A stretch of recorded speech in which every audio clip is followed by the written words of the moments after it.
длинных деньгах. Жакын арада Кыргызстанга 200 миллион доллар берилет. Бул каражатты өлкөнүн Евразия экономикалык биримдикке кошулуусуна техникалык колдоо көрсөтүү үчүн Орусия бөлүп жатат. Тиешелүү келишимге бүгүн эки мамлекеттин каржы министрлеринин орун басарлары кол койду.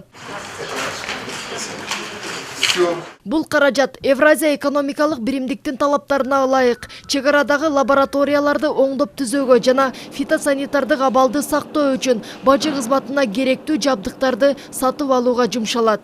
Соглашение будет реализовано. Макулдашуу этап менен ишке ашат. Маанилүү этап 9 майга чейин 4 ири бажы бекеттерин модернизациялоо болуп эсептелет. Андан кийин башкасы уланат. Мы тем самым сможем адаптировать. Өзүбүздө бар ишканалар менен өлкө экономикасын өнүктүрүү, албетте колдоолор аркылуу да ишке ашат. Евразия экономикалык биримдиктин жогорку тепкичине жетебиз деп ойлойм. Кыргыз-Орус өнүктүрүү фондунун уставдык капиталы 500 миллион доллар. 2014-жылы Орусия алгачкы 100 миллион долларын берген. Быйыл болсо 200 миллион доллар бөлүп жатат. Ал эми кийинки жылы калганы берилет. Фонд будет работать с... Фонддун иши биринчи кезекте Кыргызстандын ишкерлерин колдойт жана Кыргызстандын Евразия экономикалык биримдикке киришинин шарттарында алардын атаандаштык мүмкүнчүлүктөрүн жогорулатууга жардам берет.